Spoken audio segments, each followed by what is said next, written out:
Al-iman billah ni termasuk dalam rukun iman yang keenam, antara rukun iman yang pertama daripada 6 rukun iman ya, al-iman billah. Jadi ini yang paling asas. Apabila beriman pada Allah ini tidak betul, maka iman-iman yang lain pun tidak akan diterima oleh Allah Subhanahu wa taala. Okey. Kita pergi al-iman billah. Saya ambil dari kitab Al-Aqidah Al-Islamiyah ya, oleh Dr. Mustafa Saikhin. Ia agak muktadil sikit, agak sesuai dengan kita di Nusantara ni, berkaitan dengan tauhid ya. Saya pernah nyatakan dulu, kita punya silibus di kurikulum di Kementerian Pendidikan, kita menggunakan pendekatan bukan sifat 20 ni dalam kurikulum sekolah menengah dan sekolah rendah KPM sejak tahun 1999 sehingga 2016. Jadi bila masuk 2016 ni dah mula balik guna berkaitan dengan pendekatan mutakalimin yang membincangkan sifat 20 dalam mengenal Allah SWT. Sebab di negara-negara Arab kadang-kadang dia tak bincang bab ni. Ada setengah-setengah negara saja dibincangkan. Sebab ini ulama-ulama Nusantara dibincang berkaitan perkara ni lah. Baik. Al-iman billah azza wa jalla, jalla jalalah. Katakan inna hadha rukni huwa al-asasu li jami' arkan. Jadi rukun yang pertama ni dia bukan asas bagi semua rukun. Ya. Limaza? Kenapa? Iz kulluha tarji'u ila iman billahi ta'ala. Kerana semuanya merujuk kepada iman kepada Allah Ta'ala. Jadi iman-iman yang lain tu, beriman dengan malaikat, beriman dengan kitab, beriman dengan hari kiamat, qada qadar semua tu, dia akan merujuk kepada beriman pada Allah Ta'ala. Wa tartabitu bihi subhanahu wal haq dhamir. Dan dikaitkan Allah Ta'ala dengan haq dhamir. Ya, ini sebenarnya dia rujuk pada dalil bila Jibril AS datang kepada Rasulullah SAW, bertanya kepada Rasulullah tentang mal iman. Apakah itu iman? Jadi jawab Rasulullah SAW, al-iman an tu'mina billah. Kemudian Rasulullah sambung, wa malaikatihi. Hi itu ha dhamir kepada al-iman billah. Itu sebut sini dihubungkan dengan ha dhamir. Ha tu, ha. Wa malaikatihi, hi itu. Wa kutubihi, wa rusulihi, wal yaumil akhir, wa tu'mina biqadri khairihi wa syarrihi. Jadi wala fa'idata minal iman bil wahid minha illam tantaliq minal iman billah rabban khaliqan wa ilahan ma'budan musyarri'an mutafarridan. Jadi penulis ni kata tiada faedah kita beriman dengan salah satu je daripadanya jika tidak dihubungkan dengan iman pada Allah Ta'ala, Allah sebagai Tuhan, pencipta, Tuhan yang disembah. Dan Tuhan yang mensyariatkan secara esanya. Ya, itu maksudnya lah. Jadi tiada faedah lah beriman malaikat kalau tak beriman kepada Allah Ta'ala. Tak ada faedah lah beriman dengan hari kiamat jika tidak beriman dengan Allah Ta'ala. Begitulah keadaan maksudnya. Baik. Seterusnya. Kita bagi pada sifatullah Ta'ala. Jadi sifat-sifat Allah ni yang ada dalam ni sifat kalau kita belajar sekolah rendah dulu sifat 20. 20 sifat mengenal Allah Ta'ala. Dan sebenarnya bukan 20 saja, yang ini ulama susun untuk kita mengetahui secara terperinci berkaitan dengan sifat Allah Ta'ala. Sifat-sifat lain lebih banyak lagi ya. Sifat-sifat lain lebih banyak lagi. Jadi ini disusun oleh Imam As-Sanusi rahimahullah berkaitan dengan 20 sifat ni. Ya. Baik, yuzkaru ulama al-aqidah Islamiyah. Jadi ulama akidah Islamiyah ni dia menyebut anna lillah azza wa jalla 20 sifatan. Allah Ta'ala ni ada 20 sifat. Apa dia? Al-wujud, yakni wujud, al-wahdaniyah, esa, al-qidam, bersedia, al-baqa, kekal, qiyamuhu ta'ala binafsih, bersendiri Allah Ta'ala dengan dirinya sendiri. Mukhalafatul hawadis, bersalahan dengan perkara-perkara yang baru ataupun makhluk. Al-ilmu, sifat Allah ni berilmu. Al-iradah, berkehendak. Al-qudrah, berkuasa. Al-sam'u, mendengar. Al-basaru, melihat. Al-kalam, berkata-kata. Al-haya, hidup. Dan ada sifat yang disambung daripada sifat ini, kaunhu hayyan, keadaan Allah ini hidup, keadaan Allah ini aliman, berilmu, keadaan Allah ini murid dan berkehendak, dan keadaan Allah Ta'ala ini qadiran, berkuasa, dan keadaan Allah Ta'ala ini sami'an, wasiran, mutakaliman, mendengar, melihat dan berkata-kata. Ini disifatkan oleh ulama akidah Islamiah. Dan ulama juga menyebut bahawa sifat Allah Ta'ala ini ada yang lain. Ya, inna lillah sifatul ukhra ghair hazihi sifat. Seperti karrahmati, sifat rahmah, sifat adil dan sifat-sifat yang lain lah. Ya, ada dalam nama-nama Allah tu pun juga sifat-sifat Allah yang 99 tu. Ya, walakin hadhihi sifat al-20 anifah al-dhikri hiya allati yajibu ala kulli mukallafin ay ya'lamaha 'ilman tafsilian. Jadi ulama nyatakan 20 sifat ni wajib bagi seorang mukallaf. Kitalah yang mukallaf ni untuk mengetahui secara terperinci. Wa yuqimu alaihi burhan, dan mesti didatangkan dengan bukti atau dalil. Dalil Quran dan dalil akal. Ya. Kulli ala hasbi taqatihi. Semuanya mengikut kemampuannya. Kemampuan. Ini Imam Sanusi sebablah. Ini Imam Sanusi yang bincang. Siapa tu Imam Sanusi? Imam Sanusi lah Imam Ahli Sunnah wal Jamaah kurun yang ke zaman Abbasiyah, kurun yang keempat Hijrah sebenarnya lah. Yang bincangkan berkaitan sifat 20. Imam Sanusi kata apa? Wa yajibu ala kulli mukallafin syar'an an ya'rifa ma yajibu fi haqqi maulana jalla wa azza. Jadi wajib bagi setiap mukallaf ini secara syaraknya, perintah Allah Ta'ala ini untuk mengetahui apa yang wajib bagi hak Allah Ta'ala. Wa ma yastahilu wa ma yajuz, sesuatu yang mustahil, sesuatu yang harus bagi Allah Ta'ala. Wa kadzalika yajibu alaihi an ya'rifa mithlu dzalika fi haqqi rusul alaihi wassalatu wassalam. Begitu juga wajib pada orang mukallaf ini mengetahui seperti yang sama dalam hak Rasul alaihi wassalatu wassalam. Iaitu apa yang wajib, apa yang mustahil, apa yang harus bagi Rasul alaihi wassalatu wassalam. Fa mimma yajibu li maulana jalla wa azza 20 sifah, dan bagi Allah Ta'ala ini ada 20 sifat, wahya al-wujud sampai habis lah. Iaitu wujud dan sehingga habis 20 sifat itu. Baik, daripada 20 sifat itu, para ulama membahagikan kepada 4 bahagian. Ya, daripada 20 sifat, maka ulama membahagikan pada 4 bahagian. Jadi bahagian yang pertama disebut sebagai sifat nafsiyah. Sifat nafsiyah ni sifat keesaan Allah Ta'ala. Esanya Allah Ta'ala, diri Allah Ta'ala. Apa dia? Al-wujud. Al-wujud makna Allah itu wujud. Allah itu ada. Ya. Ini dinamakan sifat nafsiyah kerana li'annaha tadulu ala zat duna syai'in za'in alaiha. Sifat nafsiyah wujud ni menunjukkan pada zat Allah Ta'ala dan bukan yang lain. Bukan yang lain, iaitu penambahan bagi zat Allah Ta'ala. Ya. Mana zat saja. Zat ni apa? Zat ni Allah Ta'ala lah. Ya.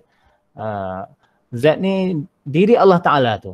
Nak bentuk, nak gambar macam mana, wallahu alam, tak tahu. Tak boleh. Tak mampu untuk manusia menggambarkan zat atau memikirkan zat Allah Ta'ala. Tak boleh. Tetapi menunjukkan bahawa Allah itu al-wujud, ada. Ya, nanti kita bincang dalam bab al-wujud. Bahagian yang kedua dipanggil sebagai sifat salbiyah.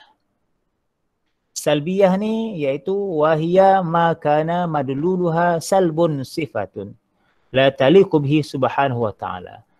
Iaitu sesuatu yang ditunjukkan sifat itu bila diterbalikkan dia tak layak bagi Allah Ta'ala. Itu maksudnya. Orang Arab ni suka cakap terbalik-terbalik ya. Illa apa, illa apa. Itulah. Jadi iaitu sifat yang mana bila diterbalikkan sifat tu tak layak bagi Allah Ta'ala. Dia ada 5 sifat. Yang pertama sifat al-wahdaniyah, sifat esa. Esa ni yang layak bagi Allah Ta'ala. Bila diterbalikkan sifatnya berbilang, maka dia tidak layak bagi Allah Ta'ala. Sebab itu namanya salbiyah, negatif. Itulah sifatnya. Sifat al-qidam ini sifat yang layak bagi Allah Ta'ala. Sifat mana? Sifat bersedia. Ya, itulah. Al-baqa, sifat kekal. Yang tak layak bagi Allah Ta'ala, sifat fana'. Fana' maksudnya binasa. Mukhalafatul hawadis, persalahan dengan perkara-perkara yang baru. Maksudnya tidak sama dengan perkara makhluk. Tak sama dengan makhluk. Maknanya lawan bagi mukhalafatul hawadis ialah mumathilatu lil hawadis, sama dengan perkara makhluk. Itu dah sifat yang berlawanan. Ya, ini tak layak bagi Allah Ta'ala. Yang layak ialah mukhalifatu lil hawadis. Kemudian yang kelima, qiyamuhu ta'ala binafsi. Kalau ikut terjemahan literasinya, berdirinya Allah dengan sendirinya. Secara umumnya yang nak jelaskan ialah Maksud berdiri ni Allah dengan sendiri itu iaitu Allah tidak memerlukan makhluk untuk hidup dan tidak memerlukan makhluk untuk menjadikan alam ini atau makhluk-makhluk yang lain. Ya, Allah bersendiri. Itulah qiyamu ta'ala binafsi. Itu bahagian yang kedua. Bahagian yang ketiga dikenali sebagai sifat ma'ani. Sifat ma'ani sifat dalaman, sifat yang ada bagi Allah Ta'ala ini. Ya. Wal murad biha kullu sifatun qa'imatun bi dzati subhanahu wa ta'ala. Dimasukkan sifat ma'ani ini ialah semua sifat yang didirikan berdasarkan zat Allah Ta'ala. Ya. Wa tastalzimu lahu hukman muayyanan. Dia mesti bagi sifat ini ada hukum tertentu. Ya, ada hukum tertentu. Contohnya, famasalan al-qudratu sifatun ma'na li'annaha taltazimu hukman muayyanan wa huwa kaunuhu qadiran wa hakaza. Ulama kata qudrah itu adalah sifat makna. Qudrah itu sifat makna, ya. Kerana dengan sifat makna ini dia melazimkan hukuman tertentu iaitu keadaan Allah itu berkuasa. Okey. Contoh sifat ma'ani ya. Contohnya al-qudrah itu sifat ma'ani. Sifat ma'ani sifat dalaman lah. Wah sifatun makna, sifat makna. Sifat ma'ani sifat dalaman. Li'annaha taltazim hukman muayyanan, kerana dia mesti membawa kepada hukuman tertentu ataupun kesan tertentu. Kesannya apa? Kaunuhu qadiran. Kemampuan Allah berkuasa. Keadaan Allah itu berkuasa. Sebagai contoh seorang itu Ali contohnya, dia punya kekuatan. Okey, itu sifat makna, sifat ma'ani dia. Dan bila dia melakukan sesuatu kerja dengan kekuatannya, contoh dia angkat batu ke dan sebagainya, iaitu kaunuhu qadiran. Keadaannya mampu ataupun berkuasa. Itu maksudnya lah. Jadi sifat ma'ani ni lebih pada sifat-sifat dalaman, ya, menunjukkan bahawa Allah itu ada sifat-sifat tertentu. Dan sifat-sifat ini semua disandarkan pada zat Allah Ta'ala. Ya, ada zat pada Allah Ta'ala ya. Jadi dia menunjukkan hanya satu je lah, Allah wujud satu je.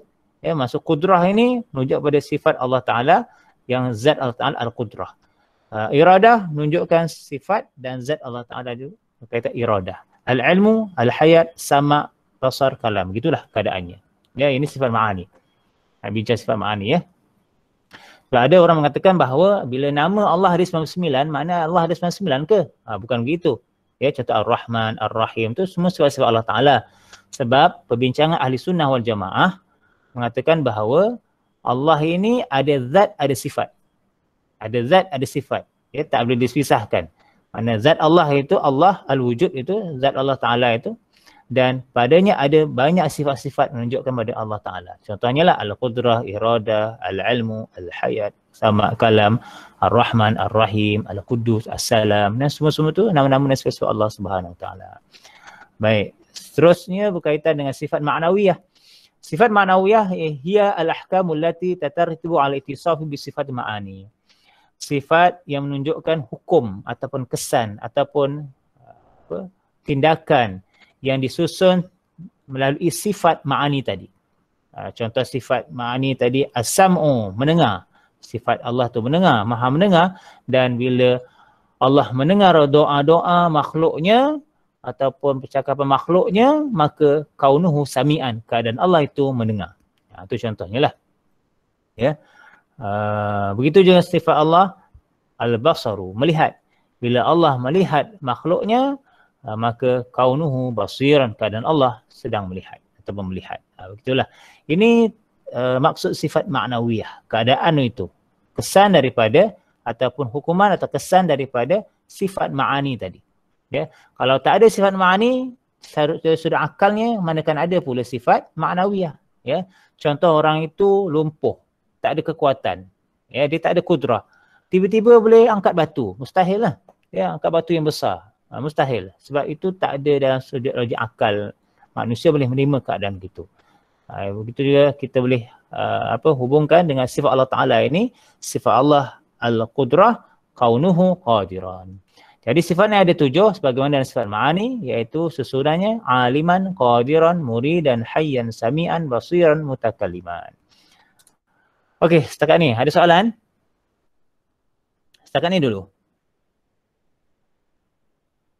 Tak ada Ustaz. Tak ada. Sekarang ni faham ya? Mana pembahagian 4 pembahagian para ulama tentang sifat 20 ni. Faham ya? Faham. Okey. Ustaz, Ya, ada soalan. maksudnya sifat maknawiyah ni dia sekali dengan sifat ma'ani. Ya, dia sekali dengan sifat ma'ani. Sebab sebelum ni ada 13 sifat je sebenarnya. Ya, 13 sifat je. Maknanya zaman Abu Hasan Al-Asy'ari dia bincang ada 13 sifat. Ya. Tetapi Imam Sanusi rahimahullah ditambah lagi 7 sifat ni sifat ma'nawiyah. Nak bagi perincian, penerangan lebih detail lagi berkaitan dengan sifat ma'ani ni. Jadi ada 20 sifat. Begitulah keadaannya. Ya. Okey. Ustaz. Baik. Kemudian kita pergi pada sifat al-wujud ya. Baik, al-wujud ini sifat zat Allah Ta'ala, sifat nafsiyah, sifat diri Allah Ta'ala, al-wujud. Makna al-wujud dia kata annal murad bi sifat nafsiyah sifatus subutiyatu allati yadullu al-wasf biha ala zat duna makna zaid alaiha. Bahawa dimaksudkan sifat nafsiyah iaitu sifat subutiyah, sifat yang tetap, dia tak berubah. Ini asasnya, tetap, tak berubah. Yang mana menunjukkan sifat pada zat Allah Ta'ala tanpa makna yang ditambah padanya. Tak adalah iradah, tak adalah kudrah, tak adalah rahmah, tak adalah al-qudus, tak ada. Maknanya sifat nafsiyah. Ya. Contoh diberi, kal kauni jauhar jauharan wa kaunu syai'an mawjudan. Ya. Contohnya jauhar. Jauhar ni kalau kita nak terjemahkan, contohnya permata tu, permata lah. Permata tu. Ya, contohnya. Dan keadaannya tu sesuatu yang mawjud, wujud, ada. Ya. Saya beri tamsil atau perumpamaan seperti manusia lah. Manusia itu dia ada zat, dia ada sifat. Zat manusia tu apa? Manusia itulah zat tu. Tapi manusia itu dapat, zat manusia itu dapat dikenal melalui sifat-sifatnya. Contohnya sifatnya ada 2 tangan, 2 kaki, 1 kepala, ada kulitnya, ada matanya, ada hidung, begitulah. Ya. Mana ada zat, ada sifat. Ya. Tetapi zat dengan sifat manusia atau makhluk ini tidak sama dengan zat dengan sifat Allah. Sebab Allah ni Tuhan. Kemudian manusia ni makhluk, berbeza. Tapi nak menunjukkan secara akalnya, wujudnya Allah Ta'ala ni ada zatnya dan ada sifat-sifatnya. Maka bincang bab wujud ini ialah bincang bab zat. Ya, zat. Adanya Allah Ta'ala ni. Tapi bila tanya di mana, wallahu alam. Tak tahu. Sebab Allah ni tidak bertempat. Kalau bertempat dia jadi macam manusia, macam makhluk. Ya. Dia tak boleh gambarkan begitu. Tapi Allah ni ada tak? Ada. Begitu keadaannya. Sifat nafsiyah sifatul wahidah kama asrafna iya wahai al-wujud. Sifat nafsiyah satu je iaitu sifat al-wujud. Baik. Jadi para ulama membincangkan al-wujud ni, sifat wujud secara umum ni ada 2. Ya, ada 2. Dipanggil al-wujud zati, al-wujud tab'i. Ya. Wujud zati ni wujud Allah Ta'ala saja. Ya. Wujud tab'i ni wujud makhluk. Ya, ini sifat wujud secara umum ya. Ya, kita nak bincang berkaitan sifat wujud ni. Kita tahu Allah ni wujud. Tapi macam mana nak bezakan wujud Allah dengan wujud manusia? Ini yang bincang dia. Jadi, wujud Allah, wujud zati. Secara zat. Ya. Wujud manusia ataupun makhluk yang lain, wujud tab'i. Jadi, apa itu wujud zati?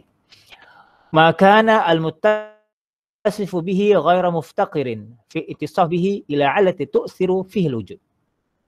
Iaitu sesuatu yang disifatkan bagi Allah Ta'ala ni, baginya ni, ghair muftaqir. Mana ghair muftaqir? Mana tidak memerlukan untuk disifatkannya kepada satu sebab yang mempengaruhi kewujudan Allah Ta'ala. Maksudnya, kewujudan Allah Ta'ala itu tidak memerlukan yang lain, atau makhluk lain, atau manusia untuk menyebabkan Allah ni wujud. Begitu. Sebab apa? Sebab Allah ni Tuhan. Begitulah. Ya, wujud zat, wujud sendirinya Allah Ta'ala ni. Bagaimana? Wallahu alam. Tak memerlukan orang lain. Okey, itu maksud wujud zati iaitu wujud Allah Ta'ala. Adapun wujud makhluk, wujud at-tab'i. Wujud tab'i, makana al-muttasifihi muftaqaran fi ittisaf bihi ila allati tu'siru fil wujud. iaitu sesuatu yang disifatkan baginya atau bagi manusia atau bagi makhluk muftaqiran, memerlukan orang lain, memerlukan sesuatu yang lain dalam disifatkan baginya sebagai satu faktor atau sebab untuk kewujudannya itu. Ya, contohnya kita ni kalau tak ada mak ayah kita, kita tak jadi. Tak adalah kita. Kita berdasarkan ikutan daripada mak ayah kita. Mak ayah kita pula takkan terjadi, takkan wujud kecuali adanya datuk dan nenek kita. Begitulah seterusnya, iaitu wujud tabai. Begitu juga dengan tumbuhan. Kalau tumbuhan itu tak akan wujud kalau tak ada biji benihnya. Ya. Biji benih asal daripada ibunya pula. Begitulah keadaannya. Begitu dengan haiwan. Begitu dengan makhluk-makhluk yang lain. Itu semua wujud at-tabai. Jadi wujud tabai ini ialah wujud makhluk. Berbanding dengan wujud az-zati. Wujud zati ialah wujud Allah Subhanahu Wa Taala. Jadi dalam hal ini nak membezakan antara konsep wujudnya Allah Ta'ala, wujudnya makhluk. Wujudnya Allah Ta'ala tidak memerlukan sesiapa untuk wujud. Manakala wujudnya makhluk memerlukan Allah Ta'ala tu, ya, dan mewujudkan orang lain untuk wujud. Itulah dipanggil perbahagian wujud. Ya. Wujud zati, wujud tabai. Jadi kesimpulannya, wujud Allah, wujud zati, wujud makhluk, wujud at-tabai. Baik. Ini pembincangan tadi lah. Ya. Wa wujudullah ta'ala fi qism zati. Wujud Allah Ta'ala dalam bab zat tadi, ya. Kerana innahu subhanahu la yatafkiru fi wujudihi ila ala tusiru fil wujud. Kerana Allah tidak memerlukan yang lain untuk kewujudannya. Ya. Hadzal wujud huwa wujud kamil. Wujud ini merupakan wujud yang paling sempurna. Wa huwa la yakunu illa lillah. Dia tidak akan terjadi kecuali bagi Allah Ta'ala sahaja. Ya. Amma ma'adahu fa wujudhu qismu tabi'in. Adapun selain daripada Allah Ta'ala, maka wujudnya itu wujud bahagian yang kedua, iaitu at-tabai, iaitu minal mawjud ghairillah, daripada kewujudannya selain daripada Allah Ta'ala. Illa hunaka illah liwujudihi. Kecuali di sana dia ada sebab tentang kewujudannya. Maknanya makhluk ni ada sebab tentang kewujudannya, ada yang menjadikan dia. Yaftakiru fi wujudihi ila syai'in akhar, dan memerlukan dalam kewujudannya oleh sesuatu yang lain. Inilah perbincangan tadi, ya. Baik, dalil beriman pada Allah Ta'ala. Yang pertama dipanggil iman pada Allah Ta'ala secara fitrah. Dalil fitrah. Fitrah ni secara semula jadi. Ya. Kadang-kadang kita perlukan ayat Allah Ta'ala, tapi yang ini ditunjukkan secara dalil semula jadi, dalil akal, ya.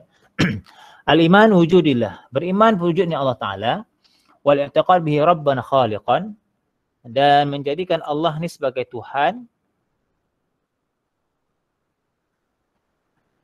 Lihadzal kauni, dalam kejadian ini, mudabbiran lahu, Allah sebagai pentadbir, wa mutasarrifan fih, dan Allah yang boleh mengubahkan sesuatu, huwa fitratun ana jami'an nas, merupakan fitrah, perkara semula jadi bagi semua manusia. La yahtaj ila iqamatul burhan alaih, yang mana tidak memerlukan untuk kita datangkan bukti padanya. Kama la yahtaj ila burhan ala wujud gharais al-insaniyah. Sebagaimana tidak perlukan bukti untuk wujudnya perasaan manusia. Ya.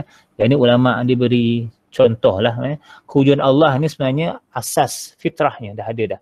Seperti mana hati atau perasaan manusia. Perasaan tu tak nampak kat mana. Dia kata kat hati. Hati tu kat mana? Tak tahu kan. Jadi itulah kewujudan manusia. Perasaan tu ada tapi tak boleh nak buktikan. Begitu juga Allah Ta'ala juga. Perasaan itu ada, wujud tu ada Allah Ta'ala, tapi tak boleh nak nampak. Tak boleh nak dijelaskan bagaimana. Kecuali dengan dalil-dalil beginilah. Dalil-dalil perkara asas ni. Okey. Bal huwa syu'ur yushriqu fi amal insan. Perasaan itu yang mana dia terdapat dalam diri manusia itu. Iza ta'ammala fi nafsi, bila kita mengamati dirinya, manusia itu mengamati dirinya, wa fi khaunil haulahu, dan dalam kejadian sekitarnya, sekelilingnya, innahu la yash'uru syu'uran akidan, maka seorang manusia itu akan mendapati atau merasa satu perasaan yang kuat bi wujud sultatul kubra, dengan wujudnya satu kuasa yang besar, tuhaiminu ala hadzal kaun, yang menguasai semua kejadian ini. Tamnahahul tanzim, yang menganugerahkan peraturan. Wa tatasarrifu fil hayati wal maut, yang dapat mengubah daripada kematian dan kehidupan. Wal bina wal fana, sesuatu kuasa yang membina dan memusnahkan. Wat-taghyir wat-tatwir, yang mengubah dan tatwir, perkara yang berterusan. Harakah wasukun, bergerak dan diam, dan semua jenis-jenis perubahan yang mempunyai hikmah padanya. Dan lain tidak bukan adalah Allah Subhanahu Wa Taala yang menjadikan. Okey, dalilnya. Ini dalil Al-Quran ya. Antara yang perintah Allah Ta'ala, Bismillahirrahmanirrahim, fa'alam annahu la ilaha illallah. Ya. Ataupun perintah Rasulullah sallallahu alaihi wasallam sebelum iman Allah Ta'ala, kul amantu billah thumma istaqim. Ya, katakanlah aku beriman pada Allah kemudian istiqamahlah. Ya. Ini antara dalil lah.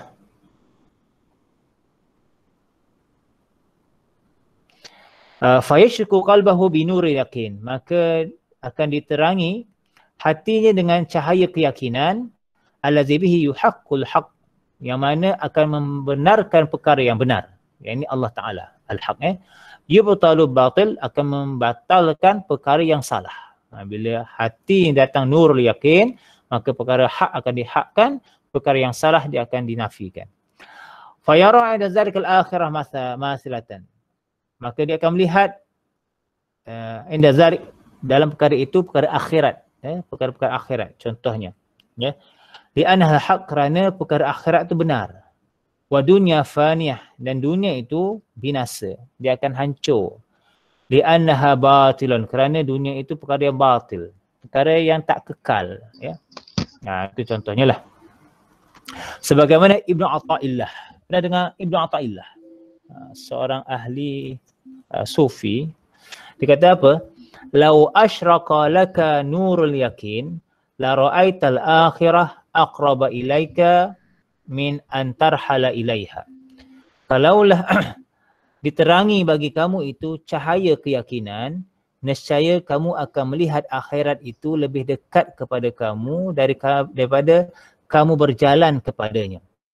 Kita nak jalan ke akhirat ni ratus-ratus ribu, juta tahun, tak tahu. Tapi kalau kita lihat dengan nur yakin, maka akhirat itu akan dekat. La ra'aital muhasinad dunya qad zaharat kisfatu fana 'alaiha. Nescaya kamu akan lihat kebaikan-kebaikan dunia itu sesungguhnya telah jelas kebinasaan yang akan berlaku padanya. Ya, ini orang yang hampir dirinya dengan Allah Ta'ala, dia akan melihat akhirat itu dekat berbanding dunia yang ada atau kebaikan kelebihan dunia yang ada pada dia. Okey. Ya, ini pandangan Imam Al-Junaid rahimahullah. Panjang kat ni. Baik. Dia kata au anna awwala ma yahtaj al-'abdu ma'rifatu rabbih. Imam Al-Junaid rahimahullah kata, perkara pertama yang diperlukan seorang hamba ialah mengenal Tuhannya. Ini perkara pertama, kena kenal Allah Ta'ala dulu. Sebab itu anda kena kenal Allah Ta'ala dulu baru kenal yang lain. Ya. Bila nak mengajar, pastikan anak murid kenal Allah Ta'ala dulu baru kenal yang lain. Ya. Faqala inna awwal ma yahtaju ilahi 'abdu min aqdil hikmah ma'rifatul masnu' as-sani'ahu. Perkara yang pertama yang diperlukan seorang hamba ialah mengikat hikmah. Mana ilmu lah, mengikat ilmu itu mengenal pencipta yang diciptakannya lah. Wa muhdatsin kaifa kana ihdasu, dan mengenal orang yang menjadikan bagaimana ia menjadikannya. Ya, orang maksudnya individu atau Allah yang menjadikan bagaimana ia menjadikan makhluknya. Fa ya'rifu sifatul khaliq min makhluk, mengenal sifat pencipta daripada makhluk itu. Wa sifatul qadim an muhdits, mengenal sifat azali daripada sifat yang baru. Wa yudhillu li da'watihi, dan bersungguh-sungguh untuk berdakwahkan pada ataupun mengenalinya, menyeru padanya. Wa ya'tarifu biwujub ta'atihi, mengetahui kewajipan ketaatannya. Ya. Fa inna man lam ya'rif malikahu lam ya'ta'arraf bi mulki liman istaujabahu. Maka sesungguh siapa yang tak mengenal rajanya atau Tuhannya, lam ya'tarif mulki, maka dia tidak akan ma'iktiraf kerajaannya, liman istaw. Jadi bagaimana mereka nak menerimanya? Itu keadaannya lah. Contohnya lah, anda ada ketua kelas lah. Kalau anda tak kenal ketua kelas anda tu, ya, bagaimana anda nak menerima arahan ketua kelas tu? Contohnya anda ada majikan besok bila bekerja kan. Anda kena kenal majikan anda, kena iktiraf majikan anda, baru anda boleh ikut. Kalau tak, anda tak akan ikut. Atau tidak iktiraf apa kata majikan anda. Itulah perumpamaannya. Ya. Dan Ibn Abbas radhiyallahu anhu mentafsirkan firman Allah Ta'ala, A'udzubillahi minasyaitonir rajim wa ma khalaqtul jinna wal insa illa liya'budun. Tidak aku jadikan jin dan manusia itu kecuali untuk beribadah kepadaku. Ini konsep ibadah ni ya. Baik, seterusnya kita masuk sifat as-salbiyah. Sifat salbiyah iaitu sifat mana sifat yang esa bagi Allah Ta'ala ni. Sifat salbiyah ya khamsu sifat. Ada 5 sifat iaitu al-wahdaniyah, al-qidam, baqa', mukhalaf bil hawadis, qiyamu ta'ala bi nafsih. Jadi sifat ni dinamakan salbiyah kerana negatif kerana madluluha yang diterbalikkan itu menafikan sifat yang tidak layak bagi Allah Ta'ala. Maksudnya wahdaniyah ni menafikan sifat Allah yang berbilang. Itulah. Qidam. Maknanya sifat Allah ini qidam ni tiada permulaan baginya. Itu sifat qidam. Menafikan bahawa Allah ni ada permulaan. Begitulah. Sifat baqa', sifat kekal. Sifat kekal Allah Ta'ala ni menafikan bahawa Allah ini bersifat binasa atau fana. Seterusnya lah. Itu maksud salbiyah itu. Salbiyah. Kena bawa orang tu. Okey, ada soalan?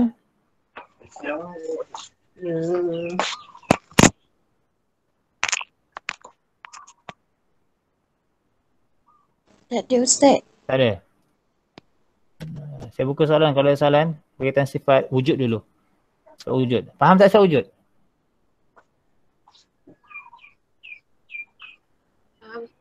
Faham tak? Faham Ustaz. Ya. Apa beza wujud Allah dengan wujud makhluk?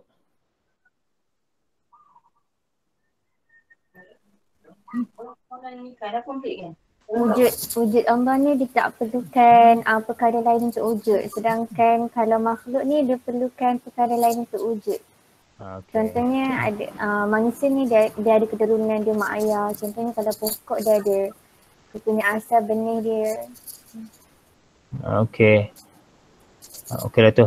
Sebenarnya kefahaman tentang wujud ni wujud Allah Ta'ala berbanding dengan wujud makhluk. Saya ada soalan Ustaz. Ni kan soalan berkaitan dalil. Jadi kalau macam soalan tanya, dalil tu just nak bagi dalil ayat Quran ke ataupun ada penerangan-penerangan yang kat sini ada banyak penerangan kan? Dua-dua. Bagi dua-dua. Maknanya bila tanya apakah dalil wujud Allah Ta'ala, jadi yang pertama dalil wujudnya berdasarkan ayat Allah Ta'ala lah. Ya, tadi ayat fa'alam annahu la ilaha illallah pun boleh, dalil kul amantu billah fastaqim pun boleh. Kalau nak guna ayat surah ayat surah Al-Ikhlas pun boleh, kul huwallahu ahad pun boleh, tak masalah. Jadi dalil akalnya tu itulah dalil fitrah tu. Dalil fitrah tadi tu menunjukkan bahawa kewujudan suatu kuasa yang besar ini secara fitrahnya kita iktiraf sebagaimana kita mengenali perasaan dalam diri manusia. Begitulah. Ya, itu contoh dia. Okey. Okey. Baik. Kita sambung lagi sifat salbiyah seterusnya.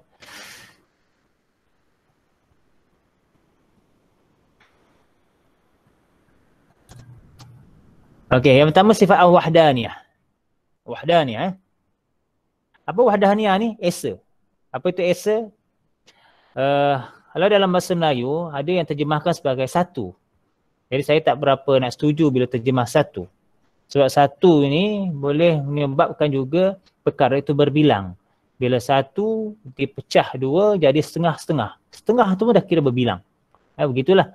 Kalau dipecah 4 jadi 1/4. 1/4 pun kira berbilang. Jadi bahasa Arab ni kadang-kadang susah nak diterjemah dalam bahasa asing. Kalau kata wahdaniyah, ahad itu yang paling tepat bila kita nyatakan sebagai esa lah. Esa ni sifat yang tidak layak bagi orang lain. Ya. Baik, fa'alam anna al-ma'na wahdaniyah annahu subhanahu wahid fi dhatihi wal wahid fi sifatihi wal wahid fi af'ali. Jadi esa Allah pada zat, esa Allah pada sifat, esa Allah pada af'al perbuatan. Ya. Jadi esa pada zat, Allah wujud satulah. Allah tu yang wujud ni. Esa pada sifat, kan kata esa ni kata macam satu, tapi kenapa sifat Allah ni banyak? Tak, maksudnya sifat Allah Al-Qidam, sifat Allah Al-Qudrah, sifat Allah Ar-Rahman, dia akan rujuk kepada sifat yang satu iaitu Allah, iaitu sifat zat iaitu Allah. Ya, begitulah keadaannya. Begitu dengan perbuatan Allah Ta'ala, esa dalam perbuatan Allah Ta'ala. Maknanya tidak berbilang. Fahuwa subhanahu laisa bikulli lianna kulli lahu juz'iyat. Allah ini bukan secara kulli. Kerana kulli itu baginya ada beberapa juzuk. Dan wala kullun lianna kulla murakkaban min ajza. Bukan kullun kerana kullun itu murakkab daripada disusun berapa juzuk. Apakah dia kulli dengan kullun? Contohlah begini. Sifat kulli ini sifat jenis tetapi ada banyak pecahan dia. Contoh kita kata makhluk itu bersifat kulli. Maknanya manusia. Manusia itu bukan esa, dia bukan wahid. Dia bersifat kulli. Walaupun nampak satu, tapi dia kulli. Kulli maksudnya apa? Ada manusia yang tinggi, ada manusia yang rendah, ada manusia yang kulitnya hitam, ada manusia yang kulitnya putih, ada yang kulitnya kuning, sawo matang, ada Afrika, ada Eropah dan sebagainya. Nama manusia juga. Itu nama kulli. Kerana kulli ini baginya juz'iyat, ada juzuk-juzuknya. Ada manusia Eropah, ada manusia, begitulah keadaannya. Wala kullun. Kullun ni satu. Tapi dia disusun melalui beberapa juzuk. Contoh manusia juga. Bila kata manusia, manusia bukan satu, bukan esa. Tak, maksudnya sifat kullun. Kenapa? Sebab bila manusia itu dihimpunkan dengan beberapa juzuk. Contohnya manusia dalam kejadiannya memerlukan darah, memerlukan tulang, memerlukan kulit, memerlukan rambut, mata, suara dan sebagainya. Itu maksud kullun. Itulah beza dengan Allah Ta'ala. Allah ni wahid, tapi dia tak macam manusia. Dia tak murakkab daripada jenis-jenis lain. Allah ni esa, wahid, tapi tak seperti manusia yang ada jenis manusia Eropah, ada manusia Afrika, ada manusia Asia dan sebagainya. Begitulah perbezaan di antara sifat esa Allah dengan sifat makhluk. Esa Allah dengan sifat makhluk. Baik, walaisa bi juz'i, dan Allah juga bukan juz'i. Juz'i maknanya jenis-jenis tadi tu. Kerana zalika yastad'iya ayyakuna lahu syuraka fi makna kulli. Kalau dia kata juz'i, maka dia mendorong kepada penyertaan untuk maksud kulli tadi. Dia akan menyebabkan jadi kulli. Dan Allah juga bukan bi juz'in, juzuk. Kerana li'anna zalika yaqtadi alla yakuna huwa ilah. Kerana bila Allah ini dikatakan juzuk, maka dia tidak boleh dikatakan Tuhan. Sebab bila juzuk ni dia memerlukan juzuk-juzuk yang lain baru lengkap satu. Macam juzuk bagi manusia secara kul ialah darah. Bila darah sahaja, dia yang lain dia tak boleh jadi manusia. Dia kena ada darah, ada daging, ada tulang, memerlukan juzuk yang lain tu baru jadi manusia. Sebab itu bila kata Allah ni juzuk, maka salah. Sebab Allah ini tidak memerlukan yang lain untuk hidup, untuk wujud. Walaisa subhanahu bikam wala muttasil wala munfasil. Allah juga bukan kam. Kam ni mana berbilang. Berbilang yang tidak bersambung. La muttasil, bukan yang bersambung, yang tidak yang terpisah. Kam yang bersambung, yang kam terpisah. Apa kam bersambung, kam terpisah ni? Kam bersambung ni contohnya satu lah. Satu tu nampak macam tak berpisah. Sebenarnya kam tu dia bersambung. Satu tu bila pecah dia jadi setengah-setengah. Tu kam muttasil. Kam munfasil ini kam yang berpisah-pisah. Contoh 2 campur 2, 4. Contohlah.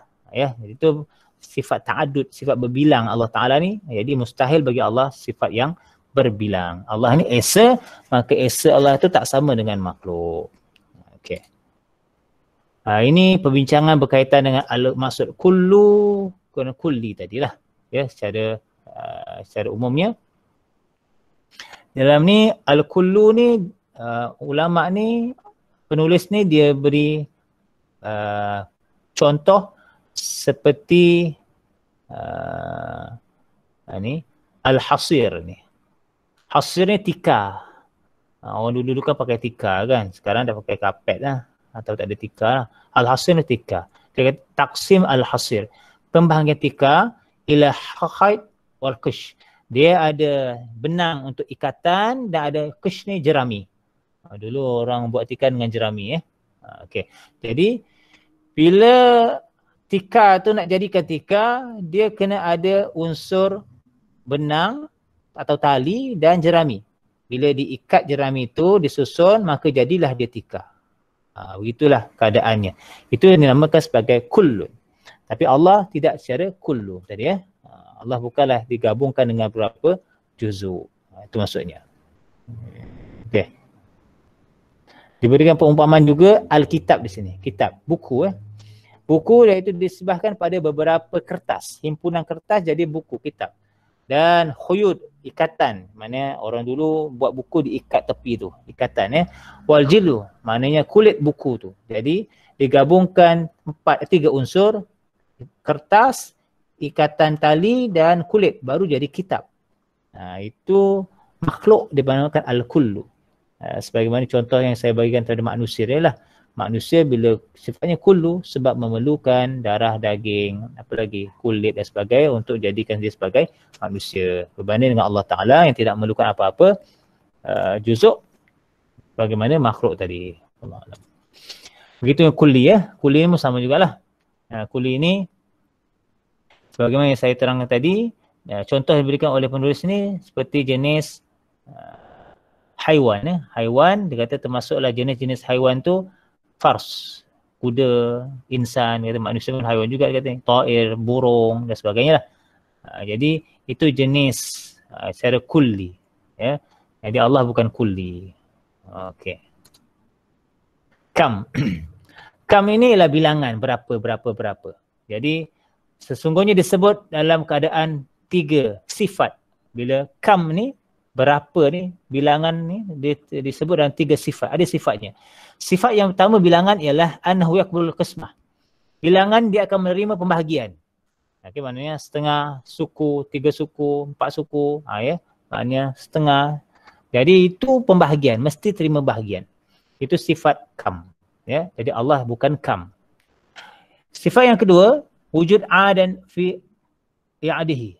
Dia wujudnya bilangan dalam membilangnya.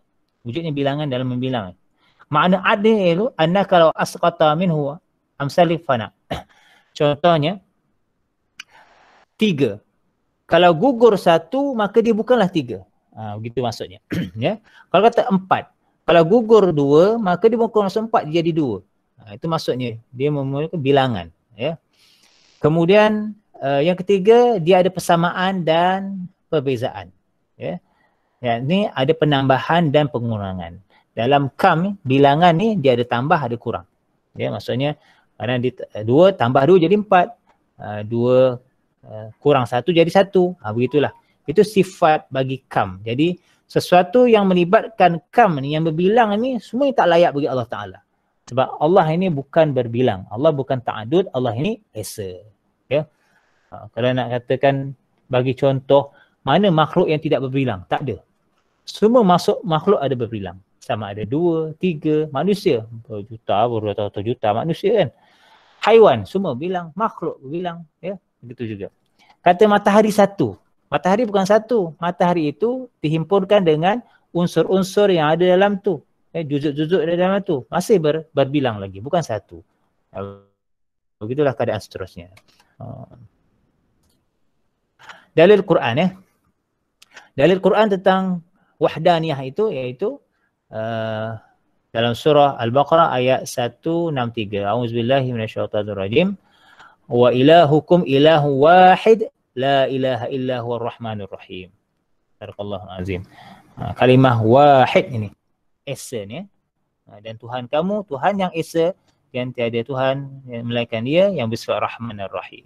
Ataupun ambil surah Al-Baqarah ayat kursi ni, Allahu la ilaha illa huwal hayyul qayyum la ta'khudhuhu sinatun wala naum. Ini pun sama jugalah.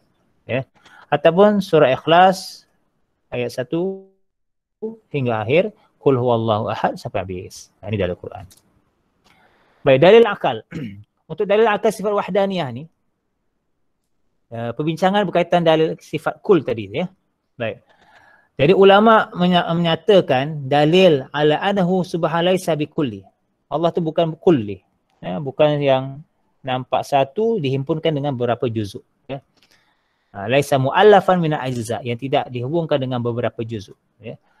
Faqala, dikatakan annahu law sah, kalaulah Allah tu betul seperti kulli ni macam manusia tu ya, dia kata annahu subhanahu kullun murakkabun min ajza li istalzimu zalika ayakun ajizan muhtajan ila ghairihi. Nescaya mestilah Allah itu lemah dan memerlukan kepada yang lain. Ya, itu saya sudah akal lah. Kalaulah Allah itu seperti manusia, nescaya Allah itu lemah dan memerlukan kepada yang lain. Macam manusia lah. Manusia, dia lemah, dia memerlukan kepada yang lain. Contoh, orang yang sakit buah pinggang. Dia sakit buah pinggang, dia memerlukan dicuci darahnya. Ya, sebab fungsi buah pinggang dah rosak. Jadi, dia perlukan darah yang elok untuk dia hidup. Begitulah keadaannya. Jadi manusia ni lemah, dia memerlukan pada orang lain. Manusia juga lemah, contohnya dia nak bercakap. Dia perlukan orang lain untuk belajar dari dia. Ya, untuk dia belajar. Contohnya lah. Walil lazmi, dan kemestian daripada itu, aidan ayakunu masanal hawadis. Kalau Allah itu lemah, maka Allah itu samalah dengan makhluk. Begitulah. Wazalika batilun, dan perkara ini dianggap perkara yang salah. Maksudnya Allah ini tak boleh lemah, Allah tidak boleh sama seperti makhluk. Li'annahu, kerana law masalul hawadis, kalaulah Allah itu sama macam makhluk, kana hadisan mislaha, maka menunjukkan Allah ini bersifat baru ataupun makhluk sama seperti makhluk tadi.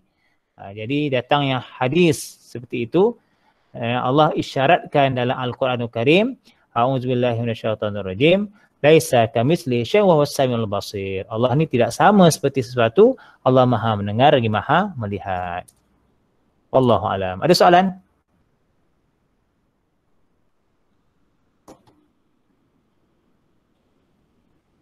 Ada soalan? Ustaz, nak tanya. Yang bahagian bilangan tu kan dia ada 3 bahagian.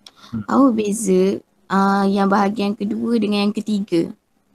Bahagian kedua tu menunjukkan bila sesuatu itu dia kalau tidak kalau kita kata saya kata hari ini 23 hari bulan.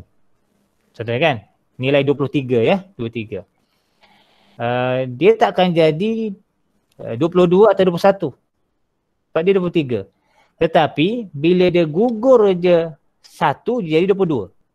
Maksudnya perkara yang kedua itu dia boleh gugur, bila gugurnya dia akan berlainan sifatnya, begitu. Manakala yang ketiga menunjukkan bahawa ta'adud ni, berbilang ni dia boleh bertambah boleh berkurang. Itu maksudnya. Faham tak? Okey, faham. Kita masih confuse lagi. Faham. Cuma yang satu tu dia menerima pembahagian ya, setengah sebagailah. Yang kedua itu bila dia kata dia satu nombor yang tertentu, bilangan tertentu, dia boleh gugur bila mana dia boleh tak dikira begitu sebab hilangnya beberapa, contohnya lah. Okey, yang ketiganya pula ia boleh bertambah dan berkurang. Tu sifat angka, dia sifat bilangan. Sifat bilangan. Okey, ada soalan lain? Ada. Ni kalau tak faham kena bagi tahu ni. Sebab ni berkaitan dengan Allah Ta'ala ni.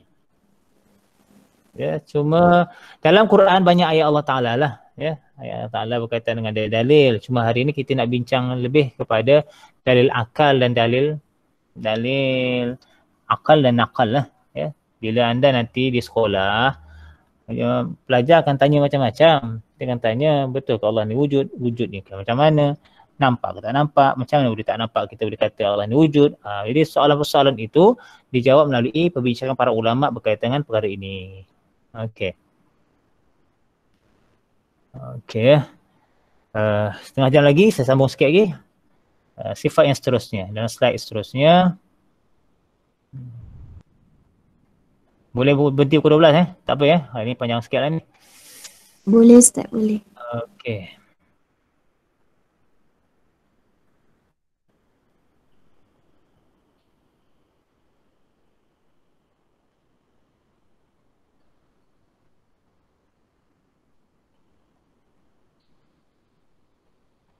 Baik, seterusnya sambungan kepada sifat seterusnya iaitu lepas wahdaniyah iaitu sifat al-qidam.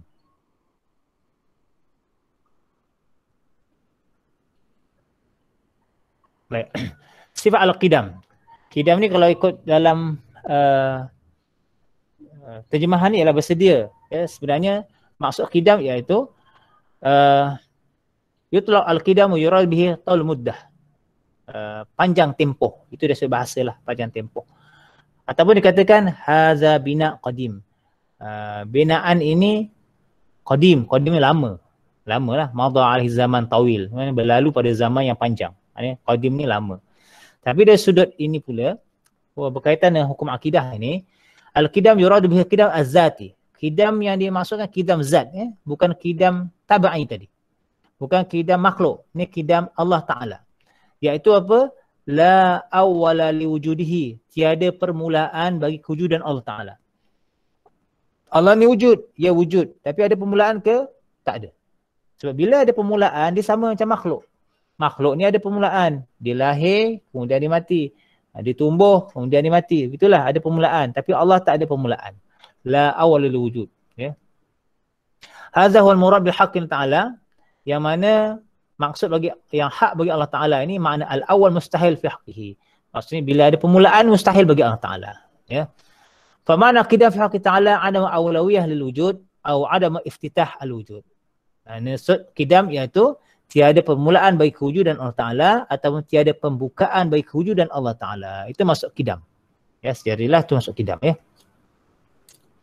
Dalil qidam. Dalilnya di sini ada dalil Al-Quran ya. Iaitu dalam surah Al-Hadid ayat 30.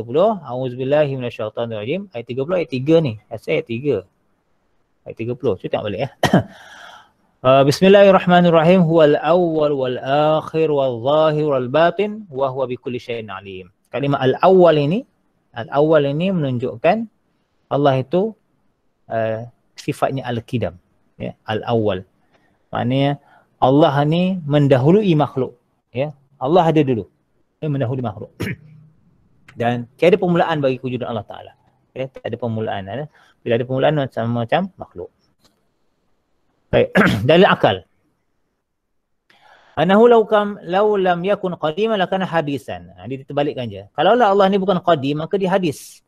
Kalau Allah ni bukan azali, bukan sifatnya la awwala lahu, maka sifatnya hadis. Sifat hadis ni sifat makhluk. Bila makhluk ni maksudnya ada permulaan bagi kewujudan. Kerana la wasatatu bainaha, mana tiada hubungan antara keduanya. Walau kana hadisan liftiqar ila muhdatsin. Kalau Allah ni makhluk, kalau perkara baru makhluk, maka Allah memerlukan makhluk. Kerana memerlukan yang lain. Walau iftaqara lil muhsin liftaqara lil muhdatsin ila muhdatsin hakaza. Kalau Allah ni perkara yang baru, dia memerlukan yang lain dan memerlukan yang lain sampailah habis. Sampailah begitu. Dipanggil tasalsul. Sesuatu yang berantai.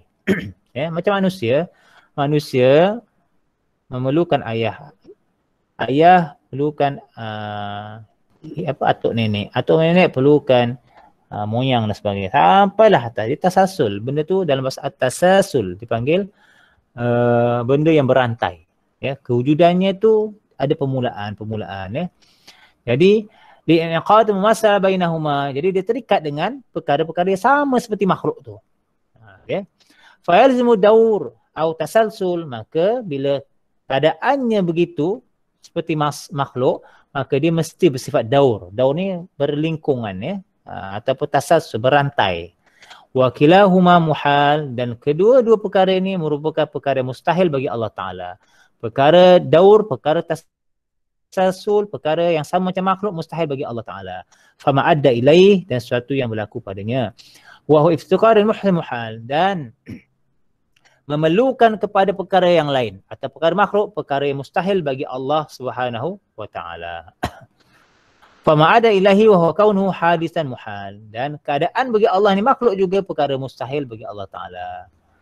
Fama ada alaihi wa huwa adam al-kaunhi qadiman muhal. Dan tidak, kalau tidak kejadian Allah ni qadim pun mustahil. Kalau bukan Allah ni bukan qadim pun mustahil juga. Allah ni sifat qadim. Kalau bukan qadim mustahil. Jadi iza istahala adama kaunu qadiman. Jadi mustahillah Allah ini tidak bersifat qadim. Maka sabita didduhu, betullah, tetaplah lawannya iaitu Allah ini bersifat qadim. Wahal matlub, yakni yang dituntut untuk kita beriman Allah itu sifat qadim. Qadim maksudnya qidam. Qidam iaitu tidak ada permulaan bagi kewujudan Allah Subhanahu wa taala. Baik. Seterusnya al-baqa. Al-baqa bersifat, maksudnya adamu akhiriyati, tiada pengakhiran. Ya. In syi'ta qulta, kalau kamu nak kata adamul ikhtitam al-wujud, tiada penghujung ataupun penutup bagi kewujudan. Itu maksudnya. Jadi Allah ni tidak fana, tidak ada kematian. Manusia je ada kematian. Allah bersifat baqa. Dalil baqa, dalil yang sama surah Al-Hadid ayat 3 tadi ya. Wal akhirun, ya, sifat baqa. Dalil akal ya. Annahu law jaza 'alaihi al-adam listihal 'alaihi al-qidam. Dia kembali kepada sifat adam tadi. Kalau harus Allah ini bersifat adam. Adam ni apa? Adam ni tiada. Ya. Dan maka mustahillah baginya qidam. Ya. Mustahil baginya qidam. Qidam maksudnya tiada permulaan baginya. Waqad sabita anna Allah jalla wa ala mawjudun qadim li zatihi wa ma yathbitu qidamuhu istihal adamihi. Dan sabit ataupun tetap bahawa Allah Ta'ala ini sifatnya qadim pada zat Allah Ta'ala, dan sesuatu yang sabit qidamnya tu mustahil dia adam. Ya, mustahil dia adam. Adam ni binasa. Ya. Jadi bila Allah ni bersifat qidam, bersifat tiada permulaan baginya, maka mustahil juga Allah ni bersifat fana ataupun adam ataupun tiada. Sebab sifat adam ini, sifat tiada ni, sifat apa, fana ini hanya sifat makhluk saja. Sebab apa? Sebab makhluk ni dia ada permulaan dalam hidupnya. Bila ada permulaan maka ada kematian. Allah tiada permulaan maka Allah tiada pengakhiran. Itu keadaan Allah Ta'ala. Baik. Qiyamuhu binafsi. Diri Allah dengan sendirinya. Maksudnya apa? Adamu iftiqaru jalla wa ala ila mahalli. Ai az-zat allati yaqumu biha. Maksudnya tidak memerlukan Allah Ta'ala kepada sesuatu yang mustahil. Apa itu mustahil? Ataupun mustahil itu iaitu zat yang yaqumu biha. Zat yang mencipta Allah. Mustahil. Ya? Atau makhluk yang mencipta Allah. Mustahil. Allah tak memerlukan begitu. Ya. Wa adamu istiqaru subhanahu ila mukhassis al-mawjud. Dan juga Allah tidak memerlukan sesuatu yang khusus. Yang khusus ni maksudnya apa? Yang telah diwujudkan. Ya. Contohnya Allah memerlukan kepada manusia untuk menciptakan bumi. Mustahil. Ya, tak. Allah boleh bina sendiri bumi itu. Ya. Manusia tak perlu pun tak apa. Contoh manusia kan.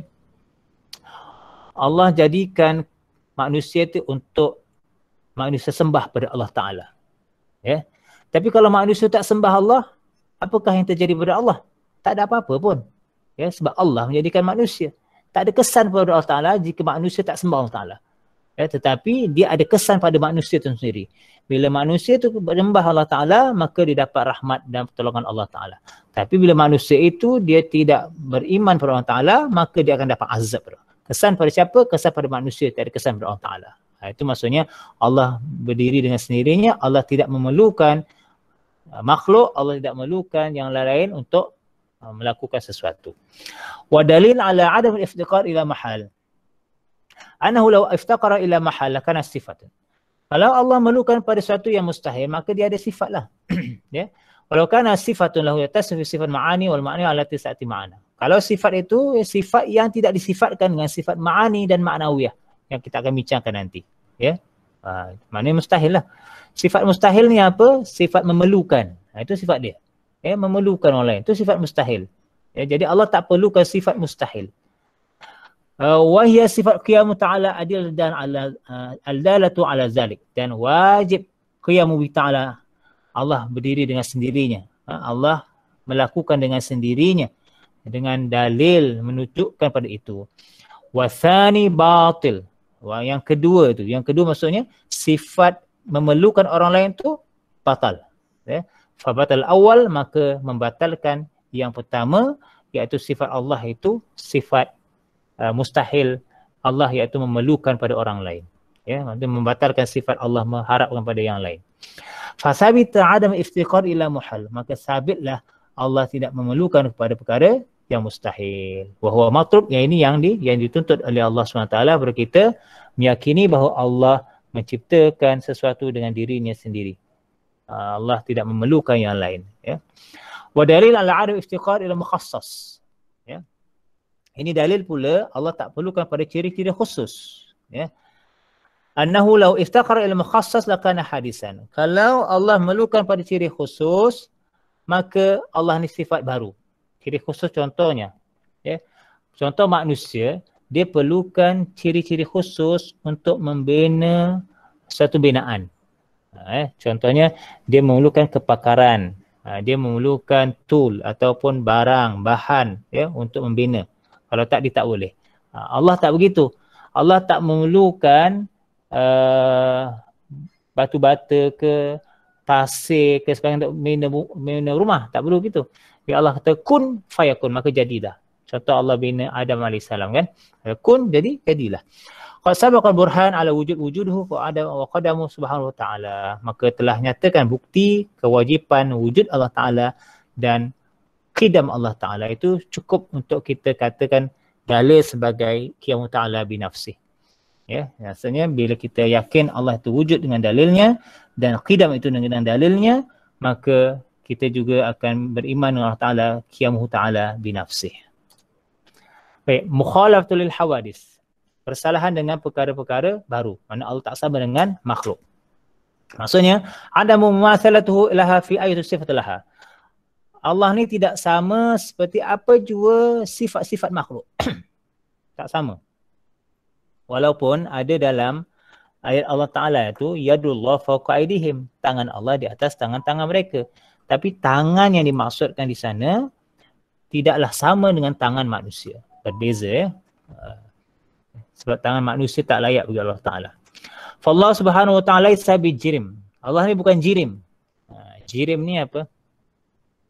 Siapa yang belajar fizik, dia akan fahamlah berkaitan ni. Wala arad. Arad ni maknanya sesuatu yang nampak. Arad. Yang nampak. Wala kul. Kita bicara kul. Kul maksudnya suatu bentuk yang memerlukan beberapa juzuk untuk ia terjadi. Wala juz'in. Juzuk. Maknanya satu juzuk ini memerlukan juzuk lain untuk jadilah sesuatu. Ya.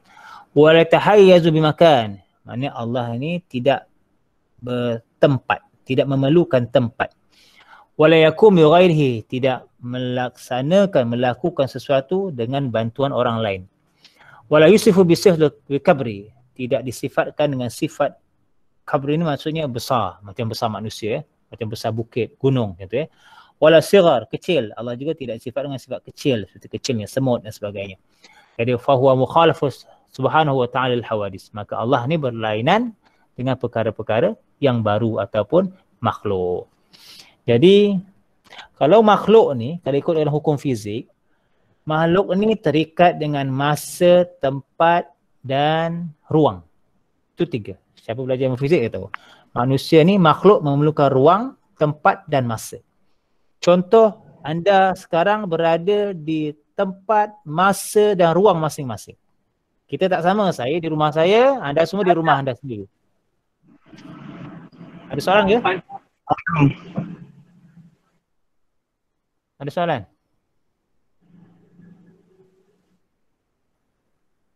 Tak ada? Muhammad, ada soalan? Asal tak beri. Tekan 2 kali.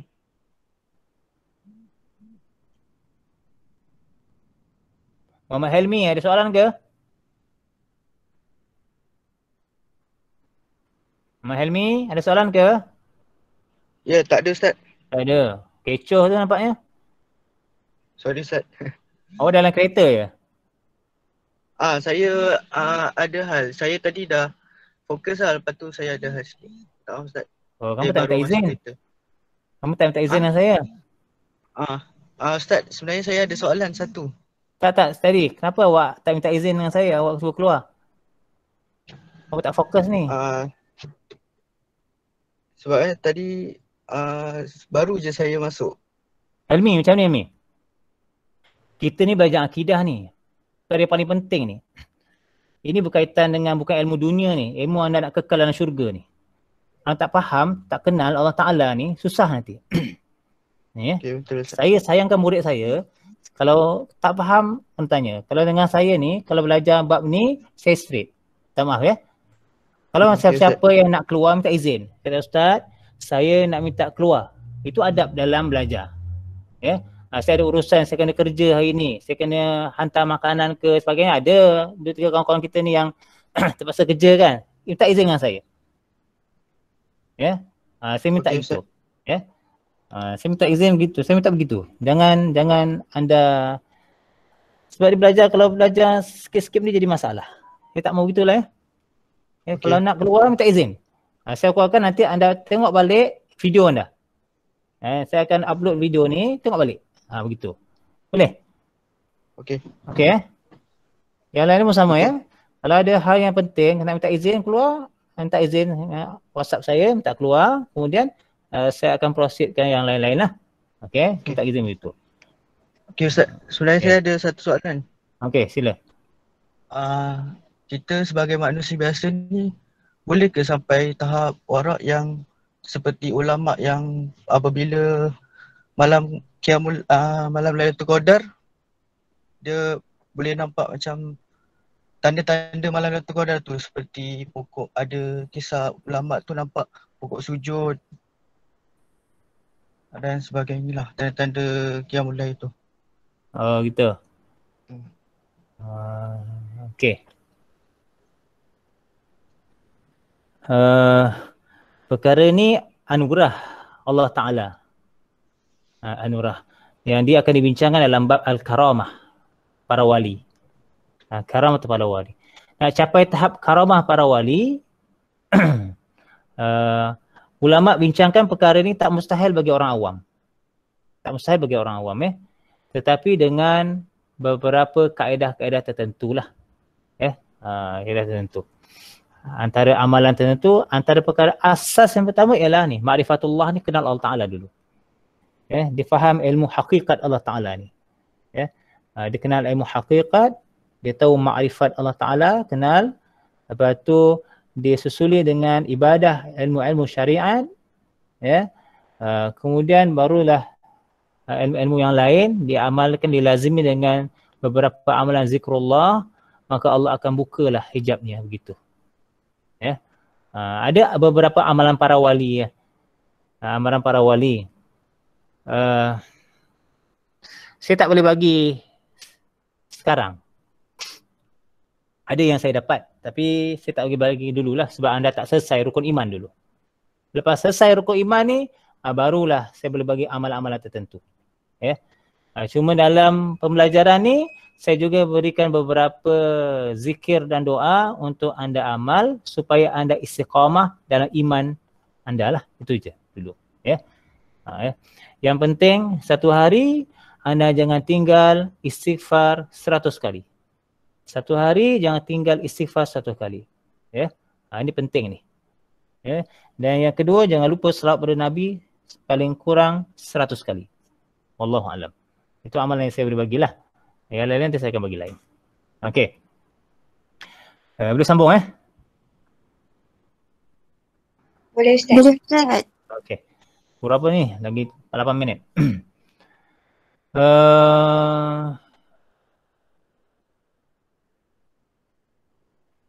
Mukhalafatul hawadis selesai mukhalafatul hawadis.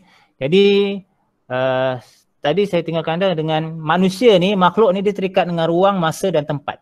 Ruang, masa dan tempat Jadi mana-mana makhluk terikat dengan ruang, masa, tempat. Jadi Allah tak terikat dengan ruang, masa dan tempat. Sebab itu Allah boleh lajukan masa. Sebab itu Allah tak terikat dengan masa. Sebab itu Allah tak dekat dengan tempat. Bagaimana Allah jadikan kisah Isra' Mi'raj Rasulullah sallallahu alaihi wasallam, Mi'raj Rasulullah sallallahu alaihi wasallam tu dari Baitul Maqdis ke langit, dia naik tu dalam masa 1/3 malam sahaja. Sedangkan perjalanan sangat jauh, ya. Sebab Allah jadikan ruang masa dan tempat, dan Allah ciptakan ruang masa dan tempat, Allah Isra'kan Rasulullah ke langit, ya. Itu keadaannya, ya. Sebab Allah tak terikat. Jadi Allah bukan macam makhluk. Baik. Dalil akal, ya. Dalil akal bahawa anahu law lam yakun mukhalafan lil hawadis. Kalaulah dia bukan mukhalaf lil hawadis, jadi Allah ni mumathilan laha. Allah ni sama dengan makhluk. Jadi kana mumathilan laha kana hadisan. Bila sama dengan makhluk, maka dia jadi sebagai hadisan, perkara makhluk baru, perkara makhluk. Illa, kecuali Allah Taala ni qad sabata bidalil aqati' qadamahu. Allah ni dah sabit dalilnya Allah ni qidam. Jadi bila Allah ni qidam, dia tak akan jadi macam mumathil lil hawadis, ya. Sebab semua kebanyakan lepas ni dalilnya kembali pada qidam. Allah itu tiada permulaan baginya. Bila tiada permulaan, maka dia tak sama dengan makhluk. Yang ada permulaan ini yang makhluk. Makhluk dia ada permulaan baginya. Macam dunia ada permulaan, ya, dan lain-lain, ya. Dan Allah Ta'ala mukhalul hawadis. Mukhalul hawadis. Yang bawah ni berkaitan dengan pandangan Imam Ghazali rahimahullah, ya. Berkaitan dengan makhluk. Ini saya tak bincang lah ni. Dia cuma nak berkata di sini bahawa siapa yang mengatakan bahaya, siapa yang mengatakan Allah ini berjisim, ya, khatara bibalihi anna Allah Ta'ala jismun murakkab min a'ta'. Bahaya sangat siapa yang mengatakan Allah ini berjisim, ya. Mana Allah ada tangan seperti manusia, Allah ada kaki, Allah ada boleh lihat seperti manusia, itu tak boleh. Salah, ya. Sebab apa? Sebab fahuwa 'abidun sanam, maka dia akan dikira sebagai penyembah berhala. Ya, sebab berhala tu ada jisim. Berhala tu ada jisim, ya. Wa in kullu jism makhluk. Setiap yang berjisim semua makhluk Ta'ala. Wa ibadatu sanam kafar. Siapa yang beribadah pada berhala ni, maka dikira sebagai kufur, ya. Li'anna al-makhluk, kerana apa? Kerana sanam ini merupakan makhluk, ya. Karena makhluqan li'annahu jisim. Dia dikira makhluk sebab apa? Sebab dia berjisim, ya, berjisim. Wa min 'abdin jisman fa huwa kafir. Siapa yang menyembah jisim, maka dia kafir. Ijma' para ulama salaf dan khalaf, ya. Ulama-ulama terdahulu dan ulama terkemudian semua kata siapa sembah jisim maka dia kufur. Jisim tu bagaimana? Sebab ada jisim kasifan, kajabal was-sum was-sulab, ya. Seperti jisim yang besar, seperti gunung yang tetap, itu, ya, yang tak bergerak tu, ataupun bumi nampak, ya, atau bintang. Al-latifan, ataupun jisim yang lembut yang tak bernampak, contohnya udara, ataupun yang lembut, yang air, seperti air dan sebagainya. Ya, sawakana muzliman kal'ar, ataupun seperti yang gelap seperti bumi, ataupun yang terang seperti matahari dan bulan. Ya, semuanya berjisim, ya. Jisim itu bukan Tuhan. Siapa yang sembah jisim, maka dia merupakan kufur, ya. Wallahu a'lam. Ini pandang Imam Ghazali. Kemudian lagi 4 minit. Sifat ma'ani, ya. Okey, sifat ma'ani ni sifat selepas sifat salbiyah tadi. Kita akan berhenti pukul 12 lah, mana sempatnya dia. Iaitu sifat al-hayat, al-ilmu, al-irada, al-qudrah, sama basar wal kalam. Ya. Sifat ma'ani ni sifat azali yang didirikan, yang diwujudkan daripada zat Allah Ta'ala. Ya. Baik. Al-hayat. Al-hayat itu sifat azali, dia ada kaitan dengan sifat al-ilmu. Ya, sifat hayat, hidup Allah Ta'ala ni, ya, sebab dia ada kaitan dengan ilmu. Ya, sebab Allah ni maha mengetahui dan Allah ini sifatnya hidup. Sebab itu Allah terwujud, ya. Dalilnya Allahu la ilaha illa huwal hayyul qayyum. Al-hayyu ni sifat Allah wujud, ya. Dan menunjukkan bahawa sifat Allah ini wujud. Dalil akal, Allah ini bersifat ilmu, qudrah dan iradah. Allah ni ada ilmu, Allah kuasa dan Allah berkehendak. Jadi semua sifat-sifat, 3 sifat ni menunjukkan sifat benda yang hidup. Bukan benda, maknanya sesuatu yang hidup. Jadi wajib bagi Allah ini wujud, ya. Hayat, hidup, ya. Maka wajib bagi Allah ini hidup. Manusia kan, manusia menunjukkan hidup, iaitu dengan ada ilmu dia, dengan ada kemampuannya dan ada kehendak dia. Kalau tak ada 3-3 ni menunjukkan manusia tak hidup, ya. Allah Ta'ala ada 3 sifat ni menunjukkan Allah ini hidup. Okey. Sifat al-thaniyah, sifatu al-thaniyatu al-ilmu. Ta'rifuha. definisinya, ya sifatun azaliyatun qaimatun bizatillah. Sifat azali yang didirikan dengan zat Allah Subhanahu wa taala. Muta'alliqatun bi jamil al-wajibat wal jaizat wal mustahilat. Yang berkaitan dengan semua perkara-perkara wajib, perkara-perkara harus dan perkara-perkara mustahil. Ala wajhil ihatati ala ma hiya alaihi min ghairi sabr khafa. Semua perkara wajib, perkara harus dan perkara mustahil ini yang mana semua itu dikuasai oleh Allah Subhanahu wa taala tanpa ada tersembunyi sedikit pun. Fa ya'lamu Allah jalla wa azza al-asya' azalan ala ma hiya alaih. Maka Allah Subhanahu wa taala mengetahui segala sesuatu sejak azali lagi. Wa kaunuha wajadat fil madi. Dan Allah juga mengetahui kejadian makhluk atau sesuatu perkara ini yang telah dijadikan dalam perkara yang lepas. Atau mawjudah fil hal, ataupun perkara yang terjadi sekarang. Atau tujadu fil mustaqbal, atau perkara yang akan terjadi pada masa hadapan. Fahuwa ya'lamul asya' ijmalan wa tafsilan. Dan Allah Subhanahu wa taala mengetahui segala sesuatu ini secara umum dan secara khusus. Wa ya'lamul al-kulliyat wal juz'iyat. Dan Allah mengetahui secara kulli dan juz'i. Jadi dalil dalam sifat al-ilmu ini ialah daripada Al-Quranul Karim surah Taubah ayat 115. A'udzubillahi minasyaitonir rajim. Innallaha bikulli syai'in alim. Sesungguhnya Allah bagi segala sesuatu Maha mengetahui. Wa amma dalil al-aqli ala ilmihi subhanahu fahuwa anna al-fa'lahu subhanahu muttaqin. Wa kullu man fa'alahu muttaqin wa huwa mukhtarun fi fahuwa alim. Dalil akalnya menunjukkan bahawa Allah ini berilmu, iaitu segala perbuatan Allah Ta'ala ini sifatnya teliti, terperinci, teliti. Dan siapa yang perbuatannya terperinci ataupun teliti dan dia mukhtar fahuwa alim, dan dia dipilih atau dikategorikan sebagai orang atau sesuatu yang berilmu. Kalau nak dibandingkan dengan manusia, jika manusia itu teliti, mahir, maka manusia berilmu. Allah Subhanahu wa taala ini maha mahir, maha berilmu. Amma dalil ala anna al-fa'lihi al-muttaqin fa zahiru liman nazara fil afaq wa fi anfus. Adapun dalil nak menunjukkan perbuatan Allah ni sangat teliti, maka secara zahirnya siapa yang melihat kejadian-kejadian di ufuk ataupun di langit, iaitu bintang, matahari, bulan, langit dan sebagainya. Wa fi anfus, begitu juga dalam diri manusia. Ta'ammala irtibat al-uluwiyyah bisufliyat. Dan cuba amati hubungan perkara-perkara yang tinggi dan perkara yang rendah. Contohnya langit dan bumi. Cuba kita teliti. Wala siyama fil hayawanat wa ma hadiyat ilaihi min masalihha. Terutamanya dalam ataupun yang terhadap haiwan-haiwan yang mana ditunjukkan padanya tentang kebaikan-kebaikannya. Wa atiyat min alat al-munasabah laha, dan diberikan daripada tanda-tanda yang sesuai dengannya. Wa yu'inu ala dhalika ilmu tashrih, dan ditentukan perkara itu tentang ilmu penjelasan bagi semua perkara itu. Wa manafi khalqul insan wa a'dha'ihi allati alafat fihi al-mujallidat. Begitu juga manfaat kejadian manusia ni dan anggota badannya yang dihubungkan dengan kulit-kulit ni. Contohnya kejadian manusia lah.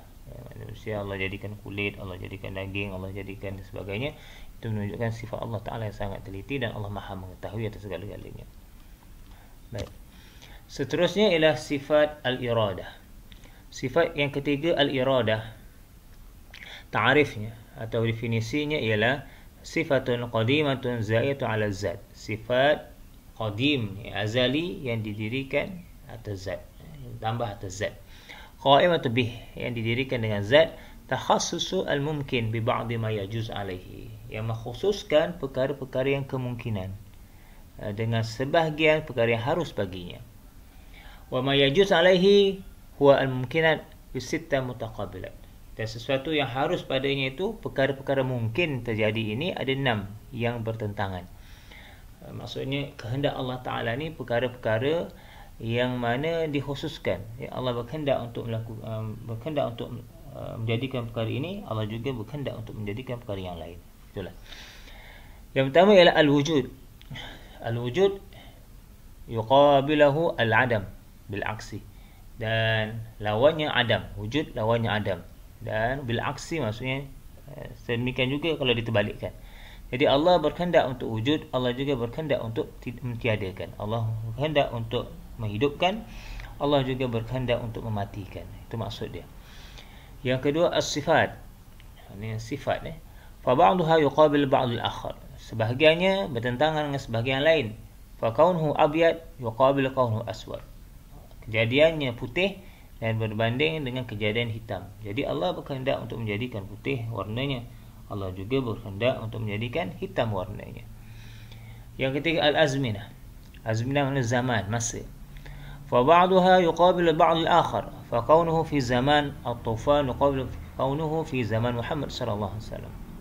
Dalam kejadian zaman tufan, ini zaman Nabi Nuh alaihi salam, Allah juga berkehendak untuk menjadikan zaman Nabi Muhammad sallallahu alaihi wasallam. Yang keempat al-amkinah, iaitu tempat. Fa ba'daha yuqabilu ba'dha. Sebahagiannya bertentangan dengan sebahagian lain. Fa kaunuhu fi Damsyik masalan yuqabilu kaunuhu fi makan akhar ghairuha. Contohnya Allah jadikan satu tempat namanya Damsyik. Damsyik ini di Syria sebagai contoh, bertentangan dengan Allah juga boleh menjadikan satu tempat lain selain daripada Damsyik. Al-jihad. Al-jihad maksudnya arah, ya. Fa ba'daha yuqabil ba'd. Fa kaunuhu fi masyriq wa yuqabil kaunuhu bi jihatil maghrib. Allah jadikan berkehendak untuk arahkan ke timur, Allah juga berkehendak untuk menjadikan arah ke barat. Al-maqadir. Al-maqadir iaitu kadar ketentuan. Fa ba'daha yuqabil ba'd. Wa kaunuhu tawilan yuqabil kaunuhu qasiran. Allah juga berkehendak untuk menjadikan satu itu panjang, Allah juga berkehendak berlawanan dengannya, iaitu menjadikan sesuatu itu pendek. Wa qad jama'a ba'dhum hadzal mumkinat fil baitin. Dan inilah dihimpunkan sebahagiannya dari perkara-perkara yang mungkin untuk diterangkan. Dalilnya dalam surah Maidah ayat 41 pun ada, dalam surah Ar-Ra'd pun ada, dalam surah Yasin pun ada, ya.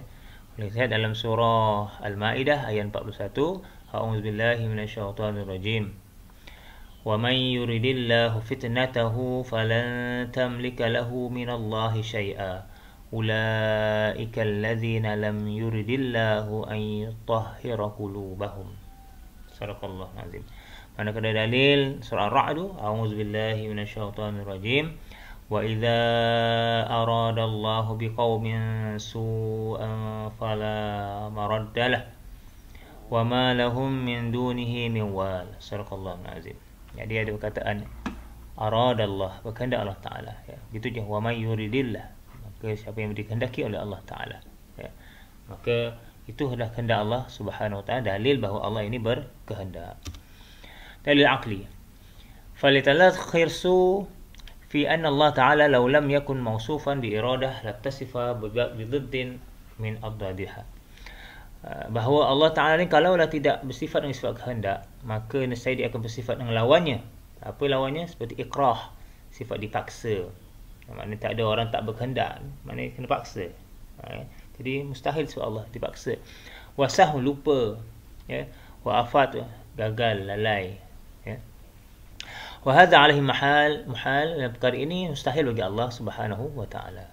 Jadi fayajibu ittisaf bi dhiddihi wa huwa iradah. Maka diwajiblah bersifat dengan lawan sifat-sifat yang mustahil tadi, iaitu apa? Al-iradah. Allah ini sifatnya berkehendak.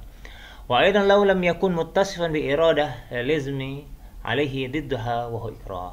Juga kalaulah Allah ini tidak bersifat dengan iradah, maka dia mesti bersifat dengan lawannya, iaitu ikrah. Ikrah ni maknanya dipaksa, tiada kehendak, ya.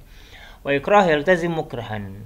Dan ikrah ini, sifat dipaksa ini melazimkan dia menjadi mukrihan, benda yang dia tak suka ataupun dipaksa. Wa dzalika yunafi ma thabita min innahu wajibul wujud annahu ilah. Dan Jika sifatnya ikrah ni, dipaksa ini, sifat ini menafikan apa yang telah sabit, apa yang telah ditetapkan bahawa Allah yang wajib wujud. Bila wajib wujud bahawa Allah ni Tuhan. Bila Allah Tuhan, Allah ini sifatnya ialah berkehendak. Hadza waqad ata al-Bajuri bi burhan akhar ala iradah. Imam al-Bajuri dia mendatangkan bukti yang lain tentang sifat Allah iradah. Faqala, dia kata, wad dalilu ala al-wujub iradah lahu ta'ala an taqula. Dalil atau bukti mewujudkan yang wujud wajib Allah ini bersifat iradah ialah kamu katakan Allahu sani'un lil alam bil ikhtiyar. Wa kullu man kana kadzalika tajibu lahu iradah, fa Allah tajibu alaihi iradah. Allah Tuhan yang menciptakan alam ini bil ikhtiyar, dengan pilihan Allah Taala, dengan kehendak. Jadi setiap perkara itu wajib baginya kehendak. Maka Allah wajib baginya kehendak. Inilah pandangan Imam Al-Bajuri.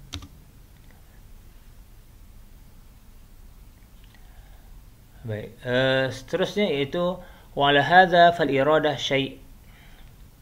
Dan pada iradah ini ada sesuatu, iaitu al-amru wa ridha fil akhar. Perintah dan ridha dalam satu yang lain.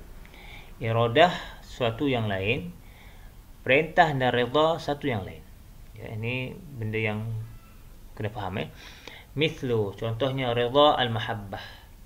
Allah ridha sifat mahabbah, kasih sayang Allah Ta'ala. Wa mithlu iradah masyiah. Dan contoh iradah kehendak ini ialah masyiah. Ini masyiah itu kehendak Allah Ta'ala. Allah nak buat perkara begitu. Ya. Illa annahu qad tatalaqa al-iradah mal amri. Ya. Kecuali sesungguhnya kadang-kadang iradah ni dia berserta dengan perintah. Wa qad la tatalaqa, kadang-kadang dia tak berserta dengan perintah. Ya. Wa qad ja'ala Imam Al-Bajuri talaqi al-iradah wal amr ala arba ahwal.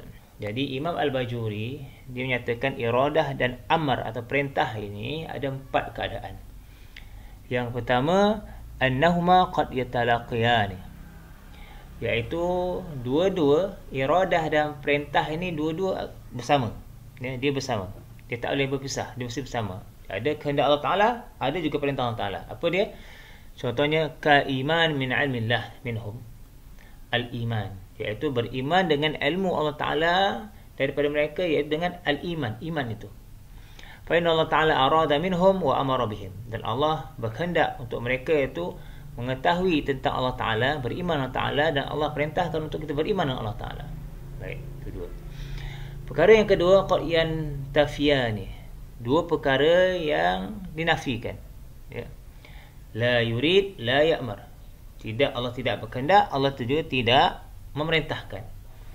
Contohnya, ka wuqu' al-kufri, berlakunya kekufuran. Ya. Haulai allazi sabita fi ilmillah imanihim. Mereka ini telah sabit, tetap dalam ilmu Allah tentang iman mereka. Fa innahu lam ya'muruhum. Mereka itu tidak diperintahkan untuk kufur. Walam yurid lahum, dan Allah tidak berkehendak untuk mereka itu kufur. Yang ketiga, annahu qad yurid wa la ya'mur. Yang ketiga ni ialah Allah berkehendak. Kadang Allah berkehendak tapi Allah tak perintahkan. Allah berkehendak tapi Allah tak perintahkan. Wa kadzalika kal wuqu' al-kufri wal ma'asi. Contohnya berlakunya kekafiran dan kemaksiatan. Mimma 'ilmillah wuqu' dzalik. Dia daripada ilmu Allah Taala berlakunya demikian di kalangan mereka itu. Fa innahu subhanahu aradihi. Allah juga berkehendak untuk perkara itu. Ai maksudnya lam yaqa' raghaman anhu walakin lam ya'mur bihi. Maknanya tidaklah ada kecenderungan daripadanya, dan akan tetapi Allah tak perintahkan untuk kufur. Ya. Maksudnya Allah bagi pilihan. Ya, sama ada untuk kufur atau iman. Ya, itu maksudnya Allah berkehendak gitu. Bagi pilihan kufur atau iman. Ya, manusia itu berpilih kufur atau iman. Tetapi Allah tak perintahkan untuk kufur. Allah perintah untuk beriman. Yang keempat, qad yaqum al-amr wa la takun iradah. Kadang-kadang Allah perintahkan tetapi tidak berlaku je kehendak Allah Taala. Wa zalika kal iman allazina ilmu Allah minhum annahum la yu'minun. iaitu iman yang mana Allah mengetahui tentang di kalangan mereka itu bahawa mereka itu tidak beriman. Fa huwa lam yurid lahum iman. Maksudnya Allah ni tidak berkehendak bagi mereka itu iman. Walakinahu amarun bihi. Akan tetapi mereka itu diperintahkan dengannya. Ya, maksudnya perintah itu wajib beriman. Ya. Wallahu a'lam. Baik. Perkara yang seterusnya adalah al-qudrah. Al-qudrah. Sifat yang keempat al-qudrah. Al-qudrah ta'rifuha hiya sifatun azaliyatun qa'imatun bizatihi yata'ti bihal ijad kulli mungkin wa idamuhu ala wafqil iradah. Sifat azali yang didirikan pada zat Allah Ta'ala yang datangkan padanya dengan kewujudan perkara mungkin. Allah mewujudkan, menjadikan perkara yang mungkin dan mentiadakan perkara yang mungkin itu sesuai dengan kehendak Allah Ta'ala. Maknanya tadi lah sifat kehendak. Bila Allah berkehendak, Allah jadikan kun fayakun, maka jadilah. Itu sifat qudrah Allah Ta'ala. Wa hadza wala budda min tanbih huna anna iradah wal qudrah la alaqata lahuma bil mustahilat wala bil wajibat. Diperingatkan di sini, diberikan peringatan di sini bahawa kehendak sifat Allah al-iradah dan al-qudrah tiada hubungan dalam perkara-perkara mustahil dan wajibat. Ya, perkara mustahil dan wajibat. Kerana perkara mustahil ini la yatasawwaru fil aqli wujudi. Perkara mustahil ni suatu yang tidak dapat digambarkan oleh akal kewujudannya, ya, mustahil.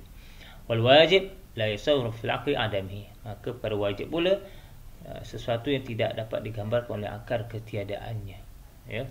Jadi bila berkaitan dengan perkara iradah dan qudrah ini, dia di luar perkara-perkara mustahil dan wajiban. Kadang-kadang perkara itu mustahil tapi Allah berkehendak untuk menjadikannya, ya. Kadang-kadang perkara itu wajib tapi Allah berkehendak untuk menjadikannya.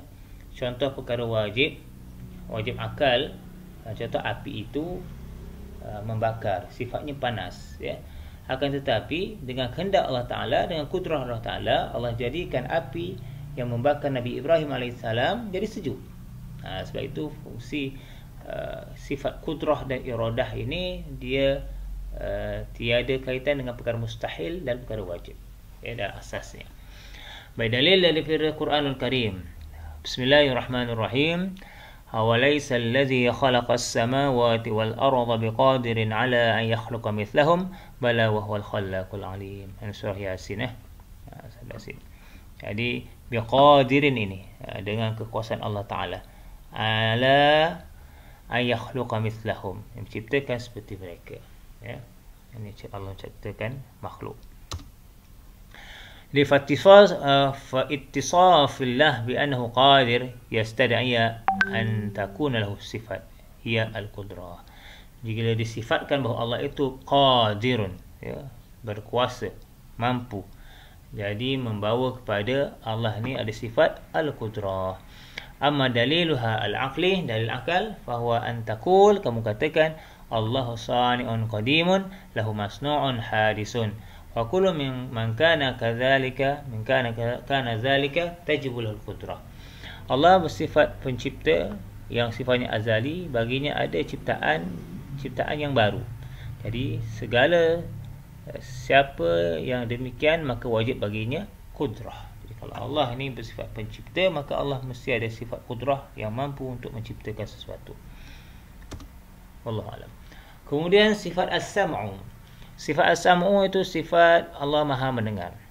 Ta'rifnya, hiya sifatun azaliyatun qa'imatun bi zatihi tata'allaqu bil mawjudat. Sifat azali yang didirikan atas zat Allah Ta'ala yang berkaitan dengan perkara-perkara wujud. Sawa'un kana aswatan aw ghairiha kadzawat. Sama ada perkara-perkara yang ada suara ataupun selain padanya. Seperti zawat, az-zawat. Zawat ni benda lah. Wa hadhihi tariqah as-Sanusi, ini pandangan Imam as-Sanusi rahimahullah. Wa yara as-Sa'd annahu tata'allaqu bi masmu'at. Imam Sa'd juga mengatakan bahawa sifat as-sam'u ini berkaitan dengan perkara-perkara yang didengar.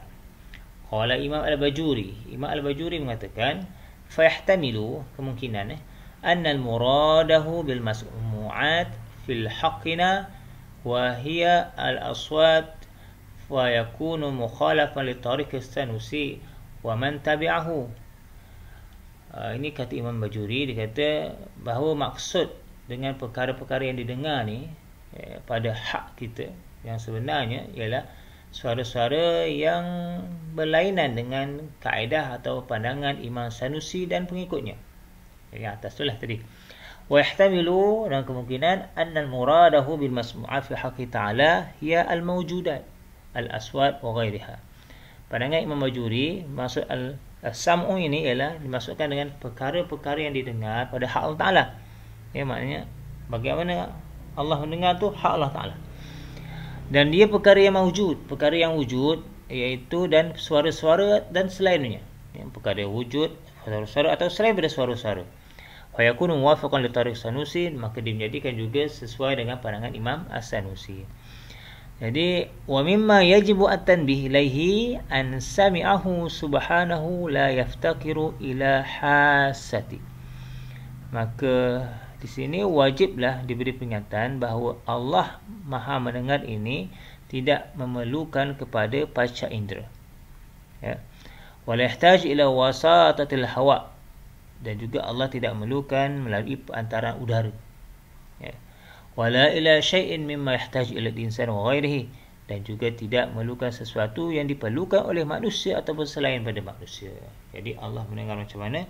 Wallahu a'lam. Tidaklah sama seperti makhluk mendengar yang menggunakan telinga ataupun diri lain lah. Wallahu a'lam. Sifat al-basar. Sifat yang keenam, al-basaru. Ta'rif. Sifat azaliyatun, sifatun azaliyatun qa'imatun bi zatihi tata'allaqu bil mubsirat atau al-mawjudat ala ma sabaqa min khilaf. Iaitu sifat azali yang qadim, yes, yang didirikan dengan zat Allah Ta'ala yang berkaitan dengan al-mubsirat, perkara yang dilihat ataupun perkara-perkara wujud, ya. Wa dalil ala ittisaf subhanahu bis sam'i wal basar, dalil naqli maqtu' bihi sawa'an kana zalika min al-kitab was sunnah. Jadi dalil atau bukti yang disifatkan Allah Ta'ala ini bersifat as-sam' wal basar adalah dalil naqli al-maqtu', maksudnya yang ada dalam Quranul Karim, sama ada dalam kitab ataupun dalam as-sunnah. Kalau lihat dalam ayat-ayat Allah Ta'ala banyaklah wa huwas samiul basir, contohnya lah laisa kamitslihi syai'un wa huwas samiul basir. Seterusnya sifat yang ketujuh iaitu sifat al-kalam. Ta'rif sifatun azaliyatun qa'imatun bi zatihi ta'ala. Sifat azali yang didirikan atas zat Allah Ta'ala, wa biha amirun, padanya ada perintah, wa nahun, padanya ada larangan, wa mukhbarun, padanya ada perkhabaran. Abbar anha nazama ma awhahu ila rusulihi, diibarahkan iaitu peraturan ataupun undang-undang yang satu yang diwahyukan oleh Allah kepada Rasulnya, seperti Al-Quran, Taurah, Injil dan Zabur. Wahia laisa bihurf wala sautin. Jadi kalamullah ni dia tidak berhuruf dan tidak bersuara. Wahia munzihatun an taqaddumi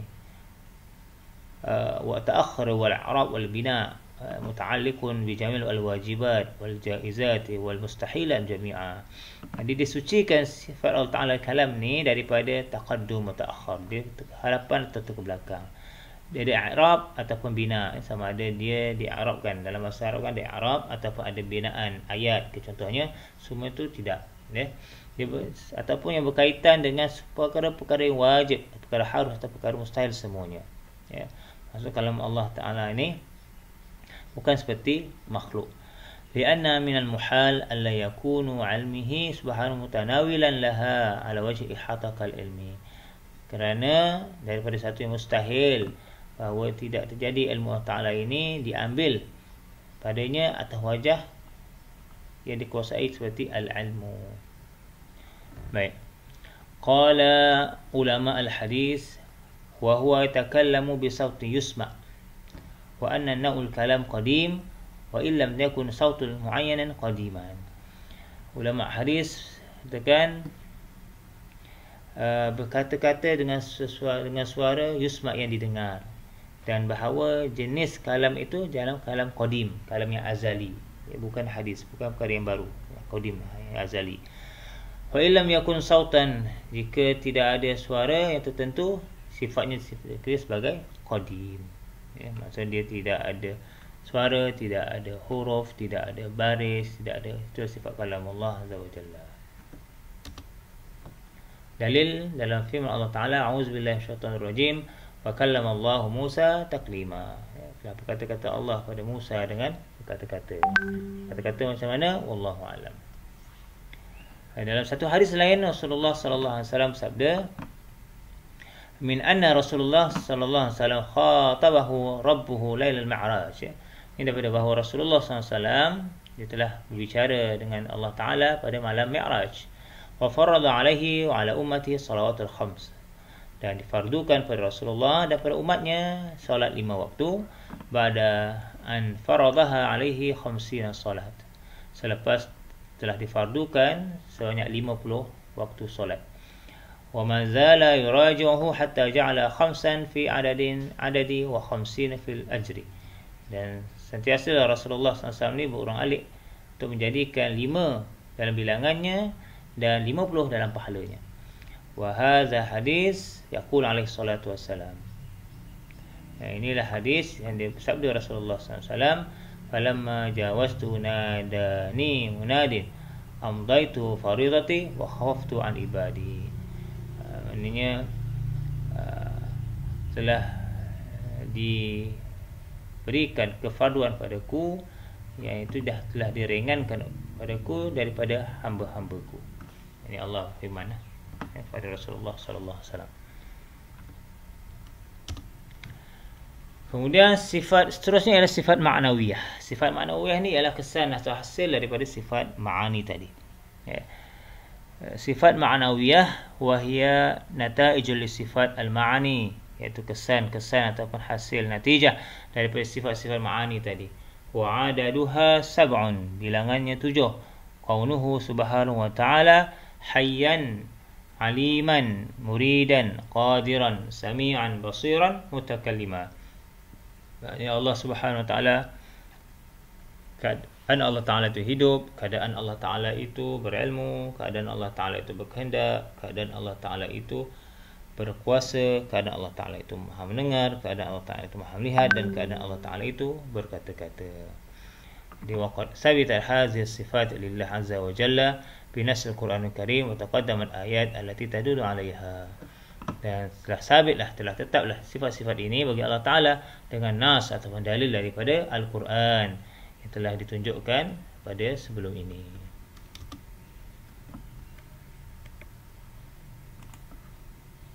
Wallahu a'lam. Assalamualaikum warahmatullahi taala wabarakatuh.